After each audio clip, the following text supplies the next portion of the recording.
Support comes from St. Louis Public Library Foundation, helping the library serve children and their families with programs and services needed to become lifelong readers. More information about the foundation is at slpl.org.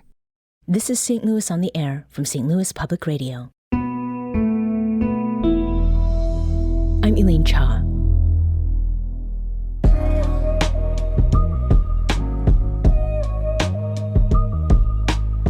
As a tornado swept through St. Louis on Friday, traffic stood still on Interstate 170 near Berkeley, northwest of the tornado's path.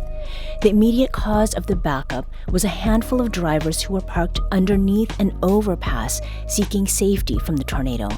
But if we take a step back to deeper-rooted causes, what pops up are some long-held notions about tornado safety, even ones that experts debunked some time ago. So to get a refresher on what keeps us safe during such storms and to get the real on tornado myths, we have two guests. First, we have National Weather Service meteorologist Kevin Deitsch. Kevin is warning coordination meteorologist with the National Weather Service based out of St. Louis. Kevin, welcome to St. Louis on the Air. Yes, thanks for having me. And we also have Automobile Association of America spokesperson Nick Chabarria. Nick, welcome back to the show. It's great to be here. So, Kevin, I'd like to start with something that has been very much in the news, and that is sirens. So sirens as a warning system is under intense scrutiny in St. Louis, with the city failing to set off the sirens during Friday's tornado. What do you see as the role of sirens alongside other warning systems like alerts on our cell phones? Yeah, first of all, our hearts go out to the city. We are civil servants here that work for the National Weather Service, and our mission is to protect life and property. So when we lose lives, when the property's damaged like it was, it's hard on us as an office here in the Weather Service. So, but yes, getting back to your original question, the sirens are a piece of the puzzle when it comes to warning notifications. They are, typically meant to be heard outdoors for folks that are outside. You've got basketball games, baseball games, things outside, farmers, especially in rural areas.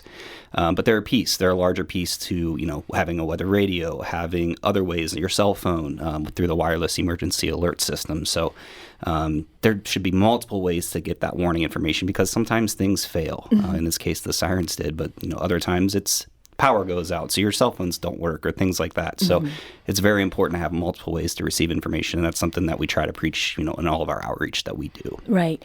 And just so we don't miss this point, we love radio here, obviously. What is a weather radio? Yeah, so a weather radio it's actually a NOAA weather radio, and so you can actually program it to receive information for your particular city, county where you live.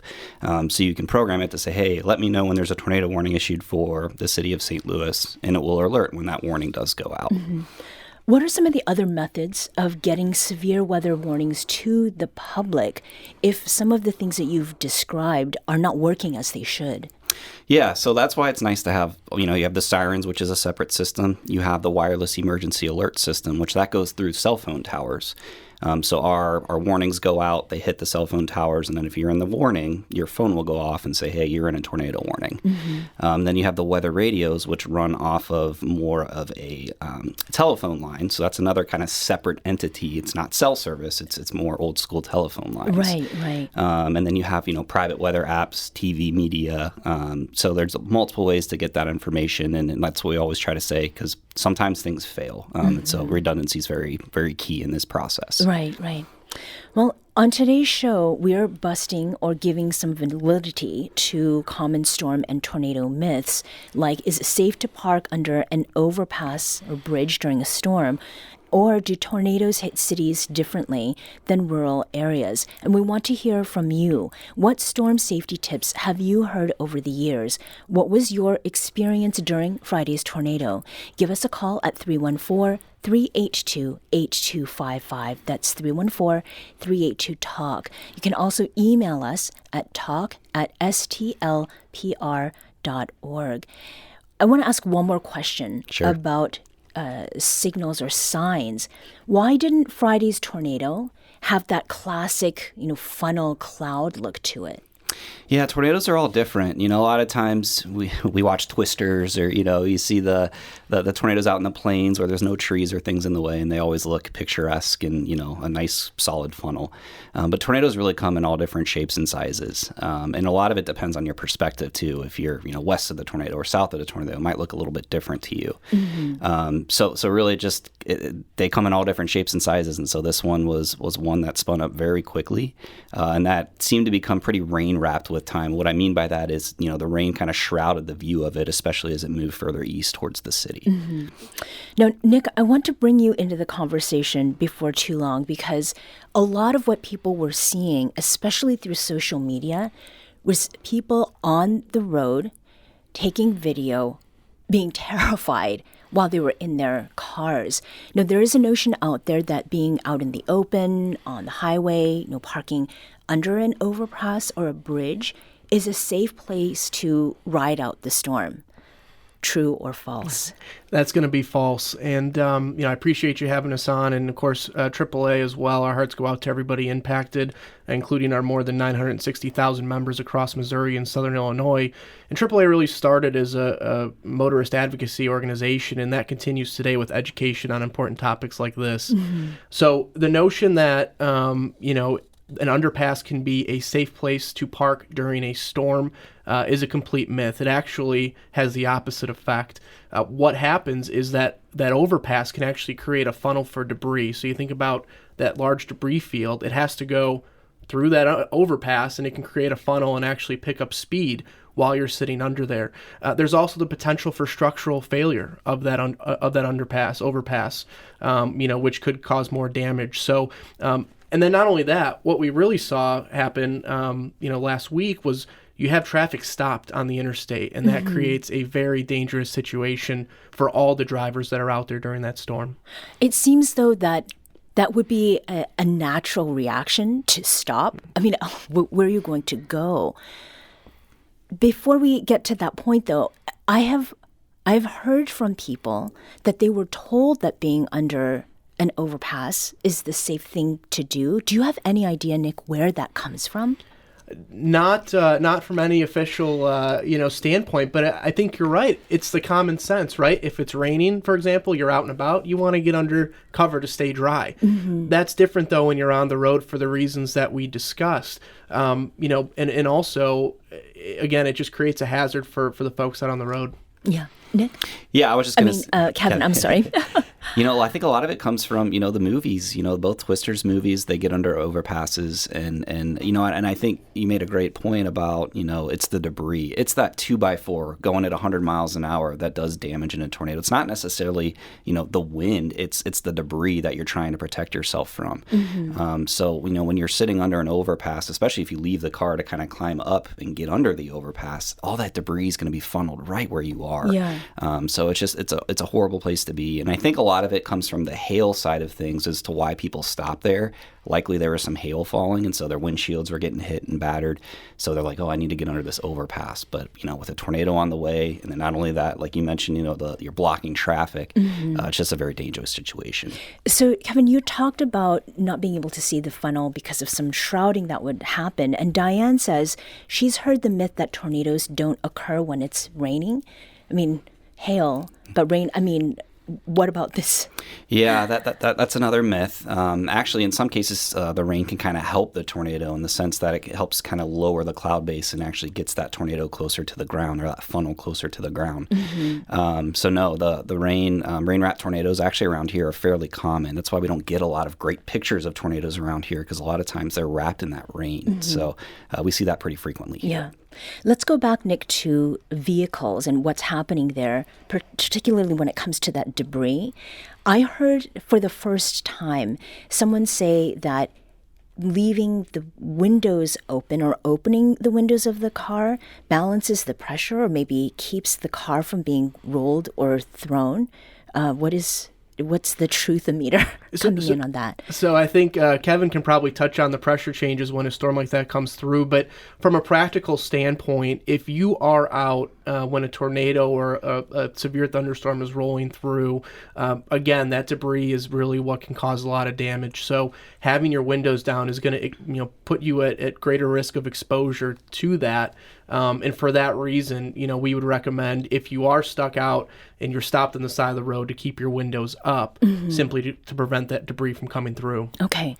And we heard from Stacy, who also had heard that you should leave a window open during a tornado. So Stacy, you're now the wiser for that.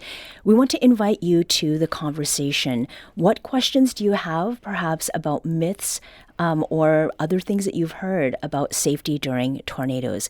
Give us a call at 314-382-8255.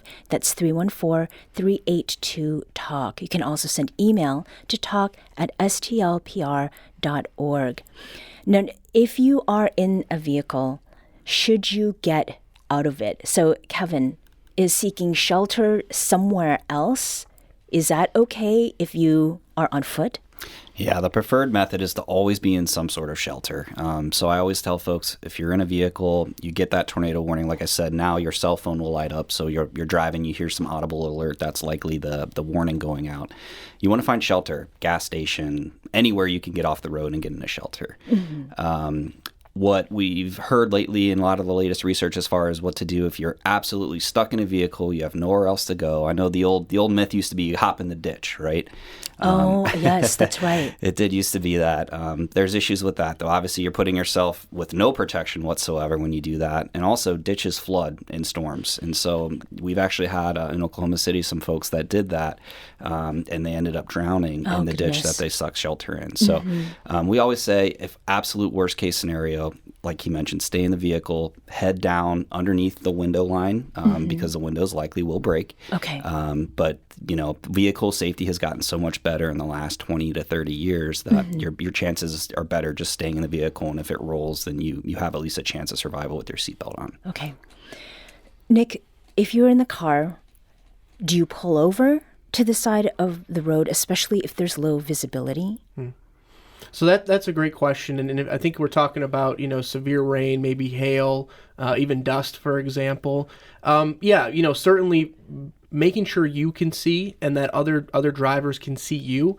That should be paramount during severe weather. That's why it's always recommended if you have to turn your wiper blades on that you also turn your headlights on, just to make sure other vehicles can see you. So, certainly if you do have to pull over, AAA recommends you pull over to a safe spot off of the lane of travel and turn your flashers on just so other vehicles going by can see you. Staying in the vehicle, keeping low, that's all staying in the vehicle. How about speed? So is it, and this may sound like a stupid question, but if you're in your vehicle, can you outrun or outspeed a tornado? Physically, maybe, but should you know? I think, there are a number of ways to look at this, but a tornado, you're not going to have any idea where it's going, how fast it's going, how large it is. So trying to outrun it is probably an unlikely scenario. I think to what Kevin mentioned, your best bet first, get inside if you can, find a safe shelter at a low spot, get in there. If not, hunker down in your vehicle. But, I think, again, the images we get from some of the films and the movies of, driving across a field trying to outrun a tornado, I don't know how realistic that is, You're very much nodding here, Kevin. Yes. Don't ever try to outrun a tornado. Even the storm chasers, some of them that do this for a living. There's actually the El Reno tornado. Some may remember back in 2013, there were chasers that unfortunately perished in that tornado because of the deviant motion of the tornado. So even if you think you're running away from it, sometimes you might actually be putting yourself more at risk. So outrunning a tornado, both from the speed and safety standpoint, of how fast you're traveling and trying to get ahead of it, but then also just you don't know exactly where it's going to go. So that's, definitely not a good thing to do. We're talking today with meteorologist Kevin Deitsch and AAA spokesperson Nick Chabarria, and we are talking about storm safety, especially given last week's tornado, which came through St. Louis. Kevin, you've been driving around the region collecting data from the path of last Friday's tornado. What is it that you have found so far? Yeah, so we found an EF3 tornado, winds of about 150 miles an hour, and the path was over about 22 miles long. And we continue to refine that, actually. We're getting some high-resolution satellite data in that will help us kind of adjust maybe where it started and maybe where it ended, so some of those numbers could change with time. But just a horrific situation for the west and north sides of the city, and just the worst type of tornado in the worst possible areas. Mm-hmm. Nick, the roadways is another thing to be considering here, going back to the debris. And a large part of disaster recovery is making sure that the roadways are cleared. What would you like St. Louis drivers and those on other, wheeled conveyances, bicyclists and pedestrians to be aware of as these recovery efforts continue? Well, especially, right in the wake of the storm, it's important to let the emergency crews do their work. So stay off the roads, out of the affected areas as best as you can. Certainly, if you live in those areas, we understand you have to get to your homes and your property, but make sure that emergency workers have the room to do their jobs and get those roads clear. Also just from a debris standpoint, we saw homes destroyed, yes. Vehicles destroyed. So there's going to be building material, glass, nails, screws, wood splinters all over the roadway in those impacted areas. So that can be, of course, hazardous to any wheeled modes of transportation, and just something to be aware of. Even as we're getting, starting to see more cleanup, a lot of that debris may be hard to find, those little nails and screws. So be aware that you may run into some issues if you're wanting to drive in the area. Mm-hmm. That actually is pertinent to something that we heard from Susan, who wrote in to share the advice regarding shoes, that you should wear shoes during a tornado warning. And Brad adds that you should also grab phones and chargers while heading to shelter. Rochelle also wrote in to share that her mom, this is now getting into some of the myths and myth busting, that her mom would never let her take a bath or shower during a storm so she would not get electrocuted. Kevin, what do we know about the way electricity travels through our water systems, especially our tap water? Yeah, the lightning can be very tricky. I actually have some personal experience with this one. A lightning strike hit a tree of ours, and we actually had some lights that connected to that tree from the house. So it traveled from the tree through the lights into our house and actually got into some of our outlets. So I do think the recommendation of staying out of water, staying away from electronics during storms, especially when you have a lot of those real close lightning strikes, is a good idea. Okay. Just to kind of stay very safe from lightning, because lightning, as a meteorologist, lightning is terrifying to me because it's one of the most unpredictable things that we have. What did those did the sockets burn? What happened inside the house? It was wild. So it actually blew. So they were string lights that had traveled along. It actually blew some of the string lights completely off, shattered them. Mm-hmm. And then it traveled in through the electrical outlet that those lights were connected to into the house. So it fried some of the nearby electrical outlets. And that happened here in St. Louis? It happened, yeah. It was in Kirkwood. This was about last year for us at our house. Right. We also have Jay, who is calling from Normandy with a question. Jay, welcome to St. Louis on the air.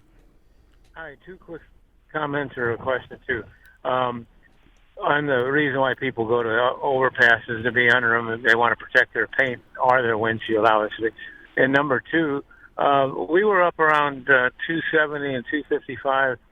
Post-Dispatch had a great map of that area, how far the tornado went.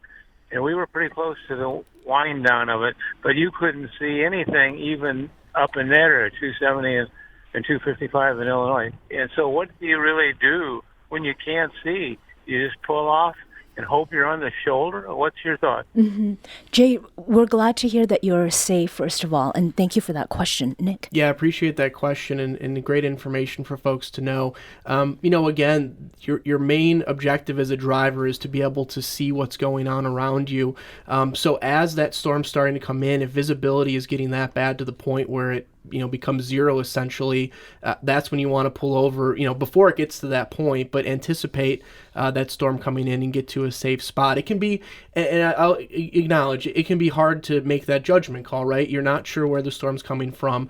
if you're on the road, you likely have somewhere to be. You don't want to be late, or you don't want to take the time to stop. But, I think we just saw last week, the power of these storms, and, you're talking about lives at risk. So better to be safe than sorry, late to your appointment than not get there at all. Was the timing of that tornado too? It was in the middle of the day.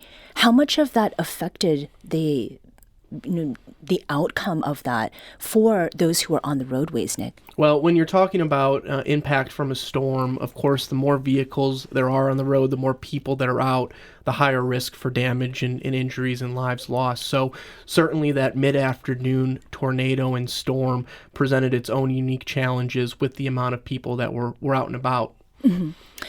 We also heard from Dennis, and Dennis said, I don't know the efficacy of it, but I seem to remember if you're outside in an approaching storm and your hair stands up or starts to tingle, flatten yourself on the ground. Kevin, is there any validity to that?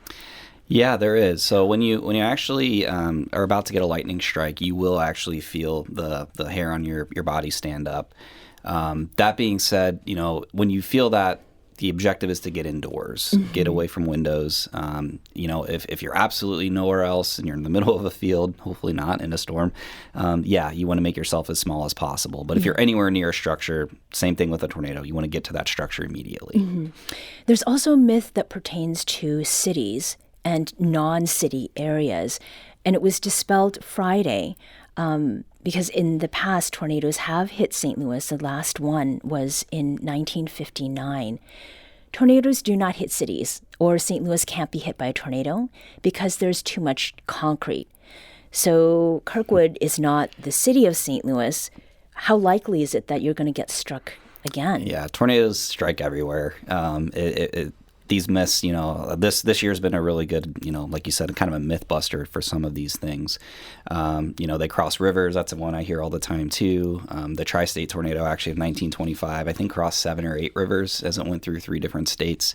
I think sometimes people come up with these as maybe a sense of to make them feel safer in a way. But unfortunately this year we've kind of seen it all, from tornadoes in the city to the rural areas and everything in between. Okay. Tornadoes only occurring in spring or summer. Is that myth or is it truth?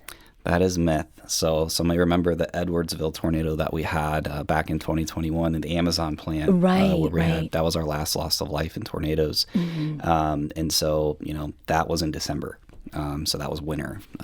We've actually seen quite a bit of more late fall winter tornadoes in the last 10 to 20 years. How much of that can be attributed to climate change? Some of it can be climate change. It's a little too early to say because some of these trends are a little more recent. And for climate change, you have to look at for a very broad period. But it is something that we are certainly keeping an eye on and noticing more frequently as we're getting a little more of a kind of a late fall winter surge in our tornadoes. Yeah. So, Nick, I am a AAA member, and I have been proudly one for a long time. And I know that AAA does offer insurance. For those who get insurance from other companies, are there any tips that you have for dealing with insurance companies on needed repairs and replacements that have come about because of the storm? Well, certainly, anytime we have a storm of this magnitude and a loss of property that we have, time is of the essence. So, in the midst of all the chaos after the storm, one of your first calls you want to make is to your insurance company to get that claim started, whether that's for your home or your vehicle or both. And really just make sure you're staying in communication with your insurance company. Your adjuster will be able to walk you through that claims process. Every insurance company does it a little bit different. And for example, if your car gets damaged from hail, you may just have to send some photos into your insurance company. They may not even need to send somebody out, but your adjuster will be able to walk you through that process and understand that it is a process. It's going to take time, but by and large, the insurance companies, the claims teams, their goal is to get you back to, whole as quickly as possible. So the best piece of advice would be, I would say, over communicate with your company. And the good ones will do the same with you. Okay. And as we close, 10 seconds each, what's one thing you want people to take away for the next storm or tornado, at least to be ready for it? Kevin? Trying to think here. For us, it's just have those multiple ways to get warnings. Like I mentioned at the beginning, having things on your cell phone, utilizing sirens, utilizing the weather radios, just things are going to fail in different assets of the warning system. So have those multiple ways to get information. Mm-hmm. I would say stay weather aware when there's storms predicted. Again, some of the best ways to stay safe on the road is to not be on them at all if you can when we have these storms coming in. So make sure you're doing your due diligence and, as Kevin said, having multiple ways to stay informed. Mm-hmm. Nick Chabarria is a St. Louis-based AAA spokesperson, and Kevin Deitsch is warning coordination meteorologist with the National Weather Service. Kevin and Nick, thank you so much for joining us today. Thanks for having us. Thank you.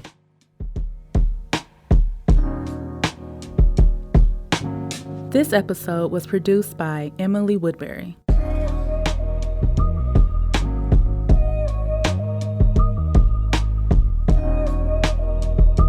Our executive producer is Alex Hoyer. St. Louis on the Air is a production of St. Louis Public Radio.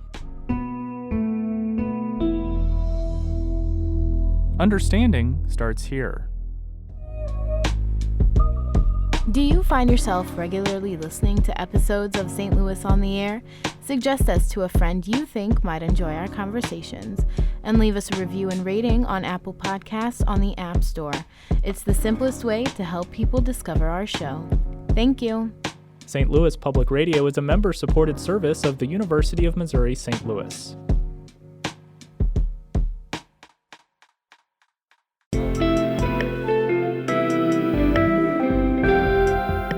The Gateway brings you the day's news each weekday from around the St. Louis region and the state capitals in Jefferson City. Our schools are accredited.